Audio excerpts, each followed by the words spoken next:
Joining me right now to discuss this is Mike Neville, former Met Police Detective Chief Inspector. Mike, thank you so much for joining us. It is extraordinary. We're on the Yeah, sixth day pictures since from this Spain. man attacked a woman and her two children, known to him, we understand, in Clapham last Wednesday evening. Spotted very early on that, that Wednesday night, lots and lots of CCTV footage on various different train and tube networks, and in a store. And very few sightings since. Well, I think we've had one new sighting that has been revealed. But again, leaving Tower Hill tube station in central London last Wednesday, but nothing since.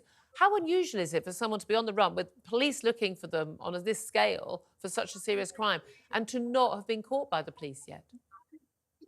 I think it's very rare, Julia, and the man has either gone to ground completely and hidden away. We know he's not got a mobile phone because he left it in the car.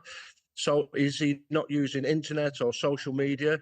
Or the other aspect is the last place he was seen was Southwark Bridge. Has the man committed suicide? Has he vanished? Will he turn up in the Thames? So they're the two hypotheses the police are working on. But it is very unusual for somebody to stay away for so long. Most people have some digital footprint, and he doesn't have one at all. And as I say, the only place, if he was prepared to hole up in a flat with loyal people around him, then he won't be caught. But we know that the police have offered a £20,000 reward, and that is really to get somebody who's seen this man to come forward and inform on him. And he would be very noticeable given that horrific eye injury, which we are hoping is now really, really hurting him and hopefully infected. I mean, he's an absolute animal. I don't want that man to not be in pain, frankly. I'm sorry if I'm saying what everyone's thinking out loud, but here I am. But there's no way this man could be, walking through a shop and have this injury and people wouldn't notice. So just to survive, get food, for water, for shelter, he has to be somewhere where he can't be seen by other people. Lots of suggestions that he may be being helped by, for instance, gangland associates. Is that likely? Well, he has been smuggled. He's smuggled into the country, and one of the ways you could obviously hide is wear something like a burqa or a disguise or something like that. But he'll have to have very loyal friends. But the irony you have is that the best place he could flee to is the place he's been seeking asylum from, which is Afghanistan, because of course there's no treaties with the Taliban to extradite anyone. But I think if I was to offer my best chances on this, I think he's disappeared into the river. The Met has a very good CCTV system, so have the British Transport Police, so have the local authorities. There is live facial recognition that can be deployed. There are human super recognisers who can look at the videos, and all we've got is him on Southwark Bridge. I'm sure the Met would have found him by now on further CCTV. Yeah, indeed. And again, the main thing is to make sure that we do find him, whether dead or alive, to be sure that he's not out there because of the risk. And we know this is a man already is convicted of a sexual assault before he got asylum.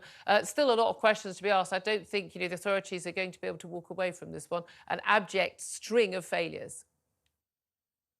No, I mean, of course, the public will be wanting to know whether he is dead or alive, because, as you said, he's committed the most horrific crime. And what strikes me, though, is with the type of crime he's committed, it obviously seems to be very emotionally based. It would appear from the reports that he was in a relationship with this lady who's in hospital. He's come down, he's behaved he's committed this wicked crime. He's then attacking children as well. He's then fled in the most erratic manner. He's gone up to King's Cross, then he's come down to Victoria, then he's gone to Tower Hill Station, and then back, seemingly walked back about 20 minutes to Southwark Bridge. So it just seems very strange behaviour. And unless he's got some very loyal people who lock him away, he has to come out, as you say. And with that distinctive mark on his face, he is not going to be able to hide. No, but let's hope the police conclude this soon so the public can be reassured. Mike Neville, thank you very much indeed. Former Met Police DCI, thank you for joining us. Thought from Tom Slater, who's still with us in the studio from Spiked Online. It is extraordinary this man hasn't been found, and one would suspect that therefore that he may well be dead unless he's got people who are helping to hide him. But I'm not sure it's many people's interest to be helping him at this point. No, certainly not. And the mind does boggle if he was able to conceal himself for this long, given the fact he was walking around with half his face hanging off at one point.